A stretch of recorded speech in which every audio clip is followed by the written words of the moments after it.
Welcome back, squad. 5 players whose ADP are too high. Let's roll.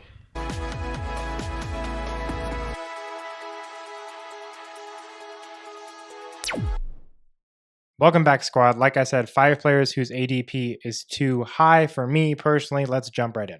Up first, it's Mark Andrews.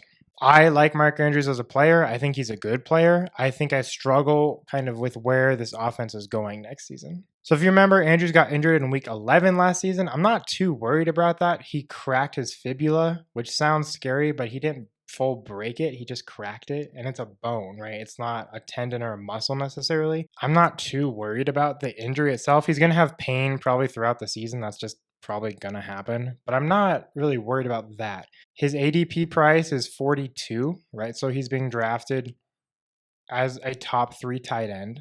ESPN has him as tight end 3 on the season, and that's a little bit too rich for me. They have him above Evan Ingram and Trey McBride, which I think both of those guys should go above Andrews. I'd put Andrews at tight end 5 probably at best, and you could make the case for putting him below like Njoku or even Kincaid or Pitts if I'm really reaching here. Andrews averaged 6.1 targets a game last season, and obviously he missed a chunk of the season, but that puts him below Darren Waller and slightly above Jake Ferguson. For contrast, Evan Ingram had 8.4 targets a game last season, and Kelsey had 8.1, and Laporta had over 7. So I think there's definitely a difference between those guys. But the thing that I probably hate the most about Andrews is Derrick Henry. Andrews had 6 touchdowns last season, and I'd say he's still a passing threat for the end zone, but I don't trust that they're going to pass the ball, right? If you get the ball at the 1 or the 2 yard line, 9 times out of 10, they're going to give it to Derrick Henry. That's just going to happen. Is he a good option? Yeah, he's fine. If he falls to me at 5, I'd still probably take him at tight end 5, but I'm not taking him in the top 3, and I'm not taking him at that price. If he drops a round or maybe 2 for me, I would take him, but I think he's a little bit too rich for my blood. Up next, if you know, you know, it's Deebo Samuel. He's sitting at ADP 50 right now, and he's ranked as wide receiver 18. That puts him in the Stephon Diggs, Brandon Ayuk territory. Now, if you know me, you know I'm not a huge Deebo fan. He's turning 28 this year. I've talked a little bit about this already. He averaged 5.9 targets a game last season. That puts him in Jaden Reed territory, below George Pickens, below Elijah Moore. I'm a little bit worried about that. He's getting older. San Fran's getting better, but there's more mouths to feed. He's going to have some great weeks. He's going to have some terrible weeks, and I just don't know when it's going to be. Deebo finished at wide receiver 15 on the season, which is not a bad finish at all for missing a game, but he's hard for me to trust. He's getting older. They're not just going to run him the ball every single game. I don't love him this year. He had 60 receptions on the season, which would tie him for 55th. He had 892 yards on the season. That puts him at 36. He had 7 touchdowns. That ties him for 18th. Overall, just nothing that stands out on paper. Obviously, they love him on the team. They love him in the NFL. He's a great player to have. He's just inconsistent fantasy-wise. He's going to have some great weeks, like I said. I just don't trust him. I don't think it's worth the risk of getting a 20-point week and then getting a dud the next week. I don't trust him. I'm out on Deebo. I think he's too high. This one just pains me to say because I'm super optimistic on the dude next year, and I love his potential. It's Jonathon Brooks.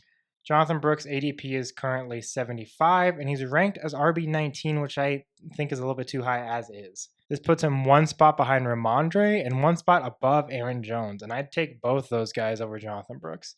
And it's really just because he's coming off the post ACL. I'd compare him to Breece Hall, except I think Hall had way less depth to compete with at running back. The Panthers have Miles Sanders. They have Chuba Hubbard. They just signed Rashad Penny. I don't feel that Brooks is going to get going until halfway through the season. I think he's a great trade candidate. I think week 7, 8 hits, you look to trade for him, right? I think he has a lot of potential second half of the season. But even in year 1, I don't see them running him 70, 80% of the game, right? He's a rookie. He's very talented, obviously, but he's not going to be the staple of this offense in year 1. In that sense, look at like a Jahmyr Gibbs. They warmed Jahmyr Gibbs up to the role. But the problem is that he's coming off the ACL and he's learning how to trust it again. So it's going to take him 6-7 weeks to warm up to his leg. While Breece Hall gets a much better situation with Aaron Rodgers back, the Panthers are still the Panthers. They got a new head coach. They have a lot of new promising pieces. I think they're going to be a much better team than they were last year. But I generally just don't trust Brooks in year one. His price is too high for me. He's currently going a little bit later than he's ranked, which I think is more appropriate. He's going around the like George Pickens range, the David Montgomery range, a little bit past that. That's kind of the fear for me with him. I love him next year. He's going to be a top 10, top 15 running back next year. This year, it sucks, but I'm out on him because of his injury and the time it's going to take him to get going again. So I like Jonathon Brooks. I love him as a player. I don't think this is his year, and that just sucks. Up next, this pains me because I hate that I have to put him on here. Number 4 is CJ Stroud. Stroud's ADP is 45. He's ranked as QB6 according to ESPN. If you check out my earlier video, I've done an analysis of him versus Joe Burrow and kind of the intricacies of that. The problem I have with him now is his price. Stroud is a great quarterback. He's going to do great things for the Texans. They just got Stephon Diggs. They improved their running back room. You say, what's the problem? He's just going to go up from 10, and that's probably true. I think he's a top 10 quarterback for sure. The problem, and really one of two problems, is that he's just being drafted too high. He's being drafted in the Jalen Waddle range, who I think I would take over him as my wide receiver 2. It sucks. If his price was 10 spots lower, I'd probably love him. But he's just a little bit too pricey because I think he's too sexy of a pick. I'm not even against his ranking necessarily. I'd probably put him at QB5 above Joe Burrow if it was up to me. But like I said, his price is too pricey. I can't buy him at that price. If he falls, I love him, right? I love him if he falls. The other problem I have with him is that he doesn't run the ball. This is a lot of that mid-range quarterback problem. This is your Joe Burrow problem, your Kirk Cousins problem, your Aaron Rodgers problem. He just doesn't run the ball. He was 20th at QB last season in rush attempts. He had 39 on the year.